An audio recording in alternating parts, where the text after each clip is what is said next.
पश्चिम Asia में जारी जंग में अब ईरान ने दुश्मन देशों के तेल टैंकरों पर प्रहार शुरू कर दिया है।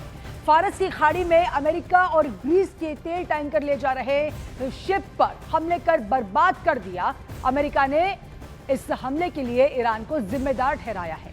इसी बीच इजराइल ने फिर एक बार लेबनान के बेरूत में हिजबुल्लाह के ठिकानों को ताबड़तोड़ हमले शुरू कर दिए हैं। हमले में हिजबुल्लाह के 12 से ज्यादा ठिकाने ध्वस्त करने का दावा किया गया।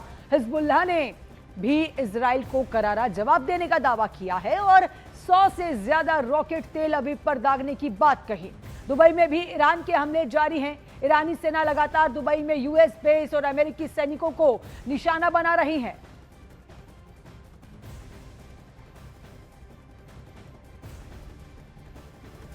वहीं ईरान में अमेरिका और इजराइल ताबड़तोड़ हमले कर रहा है। ईरान में जारी तबाही का असर अब पूरी दुनिया भर पड़ रहा है, खास करके तेल और ऊर्जा पर। आइए आपको कुछ वैसे देशों के नाम बताते हैं जिन्हें ज्यादा नुकसान उठाना पड़ सकता है। तो देखिए, चीन, भारत, जापान, दक्षिण कोरिया, यूरोपीय देश बड़े तेल आयात हैं जिन पर महंगाई और आर्थिक दबाव बढ़ सकता है। और बात करें अगर एशिया की, तो एशिया के छोटे देश जो खाड़ी देशों से व्यापार करते हैं उन पर असर पड़ रहा है। खाड़ी देश जैसे कि सऊदी, यूएई को तेल निर्यात करने में परेशानी उठानी पड़ रही है। हमले से उनके इंफ्रा को भी बड़ा नुकसान पहुंचा है। ईरान सबसे ज्यादा तबाह हो रहा है। हमलों से हर लिहाज से उसे भारी नुकसान हो रहा है। इजराइल और अमेरिका युद्ध का खर्चा बहुत बड़ा है और अरबों डॉलर रोज भले ही सैन्य कंपनियां कमाती हो, लेकिन अब नुकसान बहुत हो रहा है। जंग लंबी चली तो यूरोप के देशों को भारी कीमत चुकानी पड़ेगी।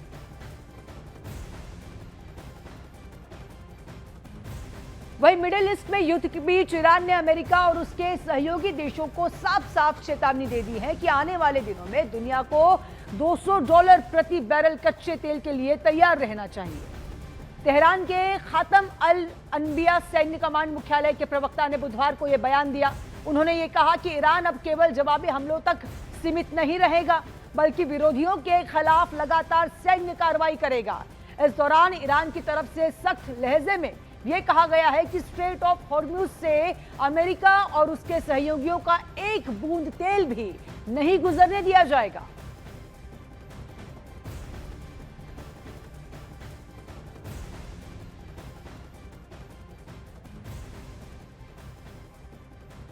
तो ईरान युद्ध का असर दुनिया भर में देखा जा रहा है, खास करके ऊर्जा संकट की स्थिति बनते हुए दिख रही है। अब आइए आपको ये बताते हैं कि जंग से किस देश को क्या नुकसान हो रहा है।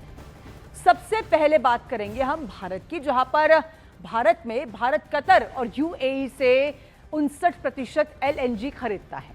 हॉर्मुज स्ट्रेट बंद होने से सप्लाई रुक गई है पूरी तरह से, जिससे महंगाई का खतरा बढ़ रहा है। अब बात करते हैं पाकिस्तान की। कतर यूएई पर निर्भरता से वहां भी गंभीर ऊर्जा संकट पैदा हो गया है, जिसके बाद अब पाकिस्तानी मंत्रियों के विदेश यात्रा पर रोक लगी है। स्कूल 2 हफ्ते के लिए बंद कर दिए गए हैं। घर से काम करने की सलाह दी गई है। वहीं बांग्लादेश की अगर बात करें तो बांग्लादेश में पेट्रोल डीजल की बिक्री पर लिमिट लागू कर दी गई है, तो यूनिवर्सिटीज भी बंद कर दी गई है। वियतनाम की अगर बात करते हैं तो ईंधन बचाने के लिए कर्मचारियों को वर्क फ्रॉम होम कर दिया गया है। वहीं मिस्र में फ्यूल की कीमतें 30% तक बढ़ गई है। थाईलैंड में हालात को देखते हुए लिफ्ट की जगह सीढ़ियों का इस्तेमाल करना पड़ रहा है। लोग वहां पर लिफ्ट इस्तेमाल नहीं कर रहे, सीढ़ियां इस्तेमाल कर रहे हैं। सऊदी अरब में दुनिया की सबसे बड़ी तेल रिफाइनरी पर हमला किया गया और रास तनूरा रिफाइनरी पर हमले के कारण काम पूरी तरह से ठप हो गया है। उधर रिपोर्ट्स के मुताबिक चीन ने साल के शुरुआती महीनों में अतिरिक्त कच्चा तेल की खरीद बढ़ा दी है, जबकि फ्यूल एक्सपोर्ट पर रोक भी लगा दी है। साउथ कोरिया की अगर बात करते हैं तो ऐसे वैकल्पिक ऊर्जा स्रोत तलाश रही है साउथ कोरिया जिनकी सप्लाई स्ट्रेट ऑफ हॉर्मुज से होकर न गुजरती हो। साथ ही सरकार घरेलू ईंधन कीमतों को भी नियंत्रित करने के लिए लगभग 3 दशक बाद पहली बार प्राइस कैप लगाने को तैयार कर रही है। जापान में ऊर्जा संकट से निपटने के लिए राष्ट्रीय तेल भंडारण केंद्रों को जरूरत पड़ने पर कच्चा तेल जारी करने के लिए तैयार रहने का निर्देश भी दिया है। वहीं ईरान ने अमेरिका और ईरान के खिलाफ ऑपरेशन ट्रू प्रॉमिस 4 के तहत 40वीं स्ट्राइक शुरू कर दी है। तेहरान ने एक बार फिर खाड़ी में कतर, बहरीन और कुवैत में अमेरिकी बेस को निशाना बनाया। उधर ईरान में मेहरबान एयरपोर्ट के पास, माफ कीजिएगा, मेहराबाद एयरपोर्ट के पास गिरी मिसाइल में 6 लोगों की मौत की पुष्टि हो चुकी है।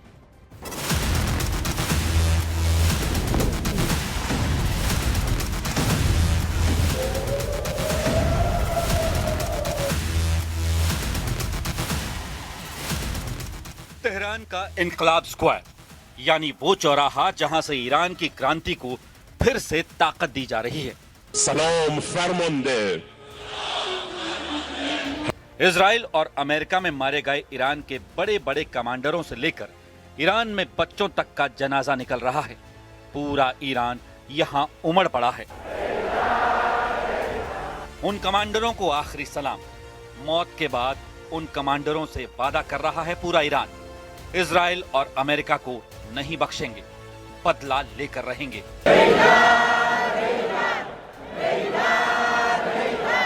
28 फरवरी के बाद से जो जनरल और कमांडर मारे गए, सबका बदला लेगा ईरान। इसका इशारा नए सर्वोच्च नेता मुज्तबा खामेनेई की तरफ से कर दिया गया है। पिछले 2 महीनों से ईरान की पब्लिक लगातार सड़कों पर आ रही है। कभी लाखों लोग ईरान के शहरों में आयतुल्लाह अली खामेनेई के समर्थन में निकले, तो कभी ये लोग खामेनेई की हत्या के खिलाफ सड़कों पर आए। अब पूरा ईरान अपने नए सुप्रीम लीडर मुज्तबा खामेनेई के समर्थन का ऐलान कर चुका है। ईरान में सड़कों पर रोज इनकलाब लाने की कोशिश हो रही है और इसके टारगेट पर अमेरिका और इजराइल हैं। कोई शक नहीं कि मिसाइल इजराइल में गिर रही हैं। तबाही तेल अवीव और हाइफा में बहुत ज्यादा हो रही है। ईरान के क्लस्टर बम कहां फटेंगे, इसका अंदाजा अब नेतन्याहू के मिसाइल डिफेंस सिस्टम को नहीं रहा। वो बार बार फेल हो रहे हैं। पहले ईरान की मिसाइलों से बचने के लिए इजराइल में बंकर में पनाह मिलने की गारंटी है, यहां जान बच जाती है।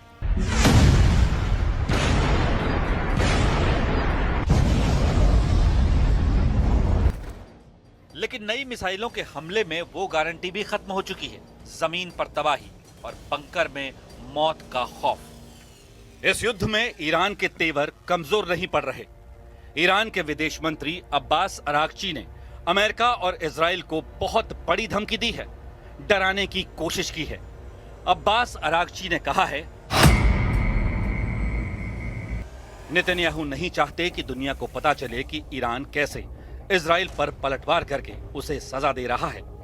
अरागची का दावा है कि उनकी रिपोर्ट बताती है कि इजराइल में ईरान की मिसाइलों से बड़ी तबाही मची है।